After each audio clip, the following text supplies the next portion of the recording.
नाचे नाचे सॉन्ग ने तो बहुत ज़बरदस्त हाइप बना के रखी, इसमें कोई शक नहीं है। राजा साहब के जो एक दो रिव्यूज़ देखने को मिले उसके बारे में बात करते हैं। ओवरसीज़ से आए हुए हैं, एक्चुअली ओवरसीज़ से नहीं, मैं कहूँगा ये CBFC रिव्यूज़ है। ओवरसीज़ से आ ही नहीं सकते क्योंकि कल रात को इसके प्रीमियर शोज़ है। एक्चुअली कल दोपहर से रिव्यूज़ आना शुरू हो जाएंगे। इसके ऑफिशियल प्रीमियर रिव्यूज़ की बात कर रहा हूँ मैं। शाम को भारत में भी आ जाएंगे रिव्यूज़ प्रीमियर के, जो परसों रिलीज़ हो रही है। और एडवांस बुकिंग में बहुत बड़ा झमेला किया भाई दिल राजू ने इस फिल्म के साथ, ऐसा मैंने सुना है। इवन पीपल मीडिया फैक्ट्री ने भी ऐसा कुछ कांड करके रखा है। मैं थोड़ा सा उस पर एक्सप्लेन कर देता हूँ रिव्यू बताने से पहले। इन्होंने क्या किया, जो मैंने सुना है, अभी हम सिर्फ तेलुगु और तमिल की बात करते हैं। नॉर्थ में क्या हुआ, हिंदी डब में क्या हुआ, वो छोड़ दो। मैंने सुना है तेलुगु में जो ये है राजा साहब, उसके 1000 स्क्रीन्स के लिए भी इशू होने लगा है, शायद ऐसा सुना है मैंने। क्योंकि 3000 स्क्रीन्स की बात हुई थी, अब 1000 स्क्रीन्स के लिए भी राजा साहब तरस रही है, इसलिए इन लोगों ने एडवांस बुकिंग ओपन नहीं किया। दूसरी बात, तमिल स्टेट में राजा साहब का कुछ एक डील था, उसके अकॉर्डिंग तमिल स्टेट में तो राजा साहब को कुछ भी स्क्रीन्स ना के बराबर ही मिल रहे हैं, वो अलग बात है। लेकिन तेलुगु में भी, क्योंकि विजय की लास्ट फिल्म है, इसलिए प्रभास के ही साथ तेलुगु वालों ने ही धोखा कर लिया। ऐसा कुछ हुआ है वहाँ पे, बहुत बड़ा कांड हुआ है भाई। ये जो स्क्रीन काउंट्स को लेके राजा साहब एक पहली फिल्म है प्रभास की जिसको इतना बड़ा मसला हुआ है। हालांकि सलार के वक्त हुआ था, लेकिन सलार बाद में ज़बरदस्त चल भी गई थी। और ऐसा नहीं कि राजा साहब नहीं चलेगी, चलेगी नो डाउट, बट सलार के वक्त जो हुआ तो वो इतना बड़ा मसला नहीं था। भले वो नॉर्थ में हुआ था, पर नॉर्थ में भी तगड़ा कमाई कर ली थी भाई सलार ने। सुपर हिट हुई थी वो नॉर्थ में भी, और ओवरऑल भी पैन इंडिया लेवल पर भी सुपर हिट थी। तेलुगु में तो शायद सुपर हिट या ब्लॉकबस्टर थी, क्लैश भी जीती थी, वो अलग बात है। यहाँ पे क्या है कि तमिल में जनरली इनका क्या कहना था, अगर विजय की फिल्म तेलुगु स्टेट्स में अच्छी रिलीज़ हो रही है तो उतने ही बड़े लेवल पे तमिल में भी रिलीज़ होनी चाहिए राजा साहब, जो नहीं हो रही है। दूसरी बात तो ये तो समझ आता है कि नहीं हो रही है, चलो ठीक है, पर तेलुगु स्टेट्स में भी स्पेशली, जहाँ पे ऑब्वियसली राजा साहब अच्छे लेवल पे रिलीज़ होनी चाहिए। मैंने तो सुना है कि 50% स्क्रीन्स जो इनका डील हुआ था, 50 छोड़ो 40% पे ही रिलीज़ हो रही है, या 40 या 50%, मतलब जो 100% का डील होगा बाई चांस कि इतने इतने पे होनी चाहिए, 50% पे आ गई। और ऐसा कुछ मसला चल रहा है, इसलिए जो लोग बोल रहे हैं बार बार भाई एडवांस बुकिंग इसलिए तो नहीं हो रहा है भाई ओपन। समझो बात को, गड़बड़ हो गई वहाँ पे। अब वो शाम को मैं, क्योंकि आज ट्रैवलिंग है मेरा तो थोड़ा बिज़ी हूँ मैं, तो मैं शाम को आपको ये पूरा मसला बताने की कोशिश करूँगा। शायद तब तक आई होप कि ये full fledge advance booking open कर दे, क्योंकि परसों तो रिलीज़ है यार, और कल प्रीमियर से यार। देखते हैं अभी क्या होता है। राजा साहब के रिव्यूज़ के बारे में बात करते हैं। दो रिव्यूज़ देखने को मिले, एक ने 4.5 रेटिंग दिया, एक ने 5/5 दिया है।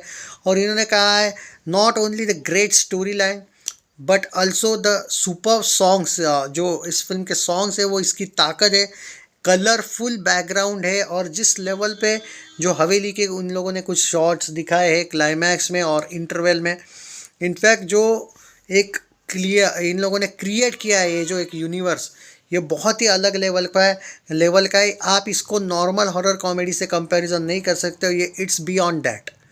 और बहुत ज़्यादा इस फिल्म को लेके बोला गया है कि प्रभास और संजय दत्त इस फिल्म में बहुत ज़्यादा इम्पोर्टेंट कैरेक्टर्स है। प्रभास के कुछ कैरेक्टर्स तो सरप्राइज़ है, ऐसा कहा गया है।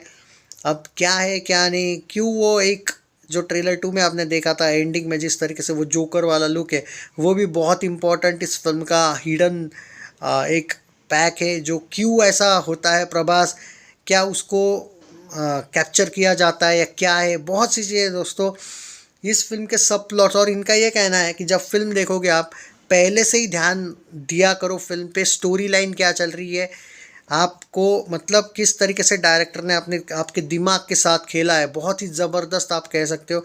ये फिल्म मारुति की नंबर 1 फिल्म है, ऐसा उनका कहना है। क्योंकि जनरली मारुति को उतना ज़्यादा तेलुगु में नहीं माना जाता है शायद डायरेक्शंस के लिए, या फिर उनके जो बॉक्स ऑफिस रिजल्ट्स है वो इतने बेस्ट नहीं है शायद। बट यहाँ पे क्लियरली बोला गया कि मारुति का जो विजन है इस फिल्म का वो बहुत अलग है। स्टोरी टेलिंग अच्छी है, प्रभास का काम ज़बरदस्त है, लेकिन संजय दत्त ने भाई बहुत जगह पे संजय दत्त भारी पड़े हैं भाई प्रभास पे, ऐसा कहा है। इवन तेलुगु मीडिया ने भी ये चीज़ कही है। और प्रभास का जो लुक है इस फिल्म का बहुत ज़बरदस्त है, सॉन्ग्स में भी उसके लुक ज़बरदस्त है, डांस नंबर भी अच्छे हैं। प्रभास ने भाई डांस ऑब्वियसली पुराने जब प्रभास हुआ करते थे जिस लेवल पे, पैन इंडिया वाले नहीं कह रहा हूँ मैं, पहले तो वो डांस वांस पे ज़्यादा ध्यान देते थे, बाद में सिर्फ एक्शन थी। और बाद में इस फिल्म में लेकिन पूरा एक आपको विंटेज ओल्ड वाला प्रभास देखने को मिलने वाला है, जो आपको बाद में आप कह सकते हो कि जब क्लाइमैक्स में भाई बहुत ज़बरदस्त चीज़ें हैं भाई इस फिल्म की। और इन्होंने ये कहा है कि जब ट्रेलर 1 और ट्रेलर 2 आने के बावजूद भी आप ये रियलाइज़ हो जाएगा आपको कि फ़िल्म बहुत ज़बरदस्त तरीके से इसके ट्रेलर्स कट किए गए थे, कुछ भी आपको चीज़ें पता नहीं चली थी एग्जैक्टली इस फिल्म में क्या था, आप डिकोड नहीं कर पाए थे, ऐसा इनका कहना है। मतलब इस फिल्म में भाई दोस्तों जो सब प्लॉट्स है, जो छुपाया गया है, वो बड़ी लेवल पे ज़बरदस्त तरीके से छुपाया गया है। And I must appreciate this, अगर ऐसा है तो ये रिव्यूज़ काफ़ी ज़बरदस्त है। आई एग्री कि आप लोग ये कह सकते हो कि यार CBFC वालों पे हम बिलीव नहीं करते, मैं भी किसी को फोर्स नहीं कर रहा हूँ कि CBFC के रिव्यूज़ पे बिलीव करो, बट जो रिव्यूज़ आए वो मेरा काम है बताना। अगर इसमें से कोई निगेटिव भी रिव्यू होता तो भी मैं आपको बता देता, ऐसा भी बिल्कुल नहीं करूँगा कि सिर्फ मैं पॉजिटिव रिव्यूज़ दूंगा, नहीं भाई। अगर कोई रिव्यू अगर इधर उधर का भी प्रीमियर से आता है तो मैं डेफिनेटली उसके भी बारे में चर्चा करूँगा।